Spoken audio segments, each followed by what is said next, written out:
Selamat pagi seluruh jemaat yang dicintai Tuhan. Apa kabar? Baik ya. Puji Tuhan, pada kesempatan pagi ini saya akan melanjutkan pembacaan firman dari Kisah Rasul pasal yang pertama terkait dengan gereja Tuhan pada awal dulu menunggu atau menanti-nanti janji Tuhan, yaitu Roh Kudus. Kisah Rasul pasal yang pertama 12 sampai 14, demikian firman Tuhan ya. Maka kembalilah rasul-rasul itu ke Yerusalem dari bukit yang disebut Bukit Zaitun, yang hanya seperjalanan sabat jauhnya dari Yerusalem. Setelah mereka tiba di kota, naiklah mereka ke ruang atas tempat mereka menumpang. Maaf. Mereka itu ialah Petrus dan Yohanes, Yakobus dan Andreas, Filipus dan Thomas, Bartolomeus dan Matius, Yakobus bin Alfeus dan Simon orang Zelot, dan Yudas bin Yakobus. Mereka semua bertekun dengan sehati dalam doa bersama-sama dengan beberapa perempuan serta Maria ibu Yesus dan dengan saudara-saudara Yesus. Menarik ya. Menanti-nanti, menunggu. Kenapa mereka menanti-menunggu?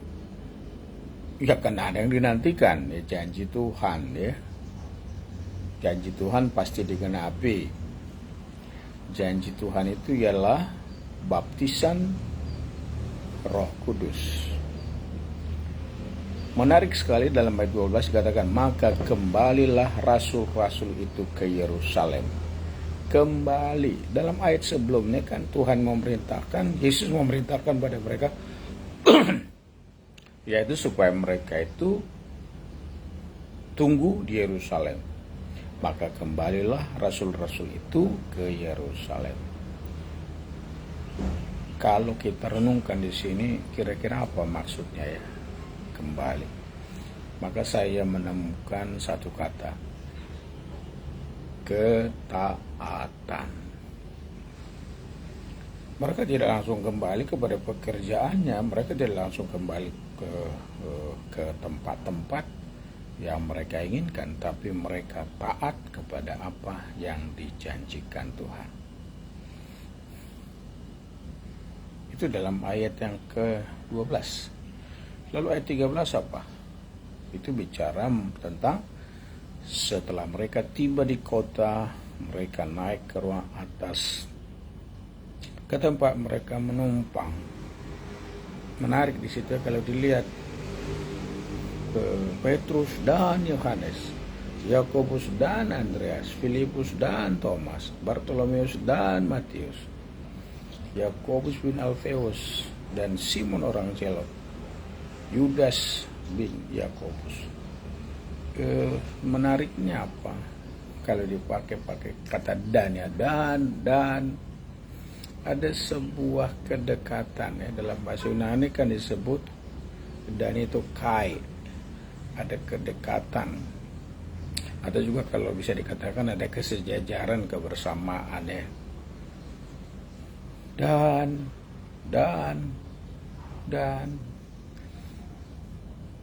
kalau kita lihat di sini apa yang terjadi? Mereka itu pergi dengan ketaatan, maka yang keduanya adalah mereka unity. Mereka bersekutu. Kalau dulu kan kita bisa tahu bahwa mereka itu kan suka bertengkar juga ya. Bertengkar mereka itu. Petrus dengan yang lain bertengkar. Ya, Petrus menyangkal Tuhan. Tetapi sekarang mereka sejak mengalami kebangkitan Tuhan 40 hari yang lalu, mereka menjadi menyatu, disatukan oleh kebangkitan Tuhan, disatukan oleh firman yang disampaikan oleh Yesus pada waktu Yesus menampakkan diri pada mereka.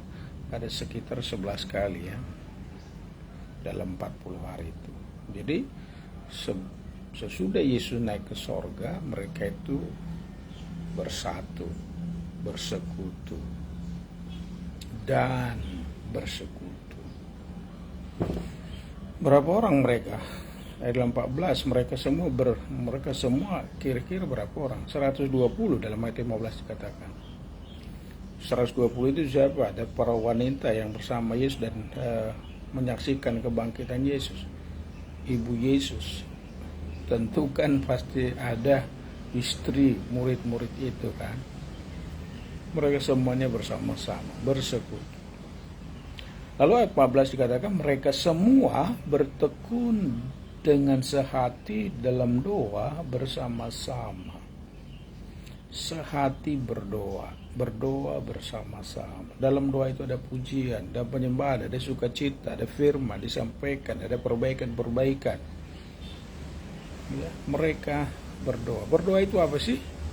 Komunikasi dengan Tuhan, ya, hubungan hati dengan Tuhan. Jadi dari pembacaan ini kita bisa ambil 3 hal ya yang sangat penting. Orang yang menanti-nanti lawatan Tuhan, menanti janji Tuhan itu, apa yang harus dilakukan? Yang pertama itu ketaatan, taat. Apa yang dikatakan Yesus lakukan. Kita kan sering bilang begini, berfirmanlah Tuhan. Tapi ketika Tuhan berfirman, ditaati enggak?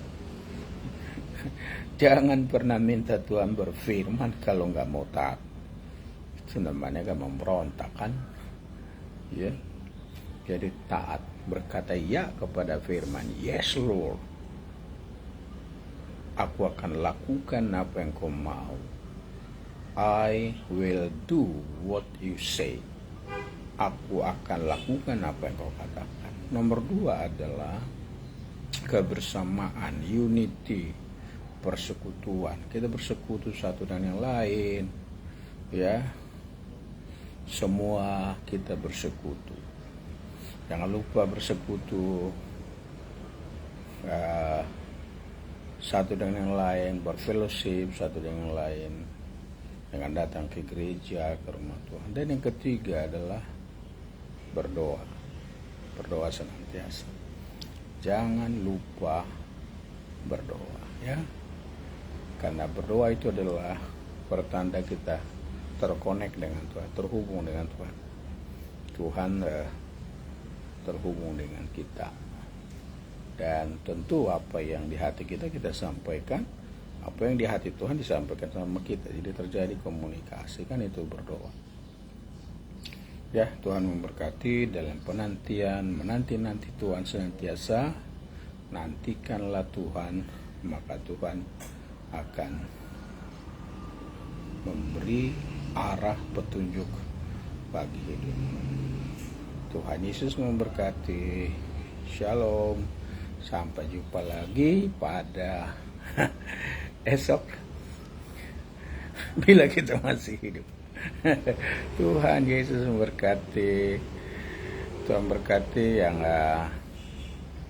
sudah datang melihat video yang saya tayangkan ini. Saya tayangkan ini dari teras lantai 2 Gereja Bethel Indonesia El Gracia di Medan. Tuhan Yesus memberkati. Haleluya.